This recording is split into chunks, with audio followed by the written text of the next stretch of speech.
Dans ce problème, nous avons la Station spatiale internationale qui est en orbite autour de la Terre à une altitude d'environ 350 km, donc 350 fois 10 à la 3 mètres, au-dessus de la surface de la Terre. On veut déterminer sa vitesse pour maintenir l'orbite, puis aussi on veut savoir, mettre ça euh, par période, donc sa période de révolution, combien de minutes ça prend pour tourner autour de la Terre.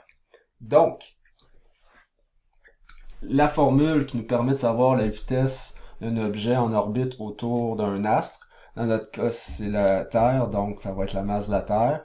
Le rayon, c'est la distance entre le satellite qui est en orbite et le centre de notre astre, dans notre cas c'est la Terre.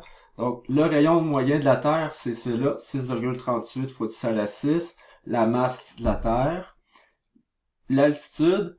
Donc le rayon ici, faut faire attention, c'est le rayon de la Terre plus l'altitude de notre, ça veut dire de notre, ici c'est la station spatiale.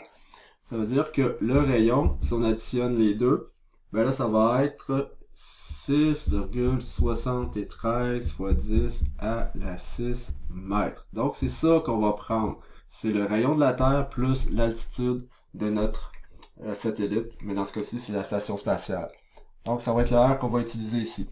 Donc, on va chercher la vitesse à laquelle il doit vraiment que la station spatiale doit avoir pour pouvoir se maintenir en orbite autour de la Terre.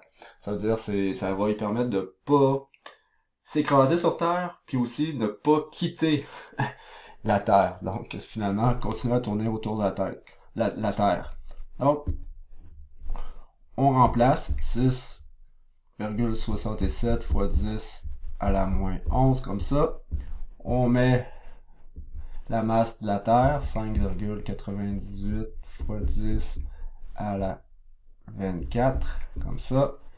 Le rayon, c'est ça ici, donc 6,73 fois 10 à la 6 mètres, comme ça. On calcule, on arrive à une vitesse de 7698,5 mètres secondes. Mais là, ici, on a 3. Oh, ici, on a deux chiffres significatifs. Donc, la vitesse, c'est 7,7 fois 10. Alors, 1, 2, 3 mètres secondes. Donc, la vitesse, pour pouvoir rester en orbite autour de la Terre, de la station spatiale, c'est de 7,7 fois 10 à la 3 mètres secondes. Ça, c'est pour le A. En B, on veut savoir, on veut ramener ça en période. Donc, combien de temps ça prend pour faire une révolution, ça veut dire pour tourner autour de la Terre. Donc, c'est le T qu'on cherche. Le lien entre le T et la vitesse, c'est, faut que ça ait fait la circonférence. Puis on le fait dans une certaine vitesse, donc des mètres secondes, on finit avec le temps pour faire le tour de la circonférence.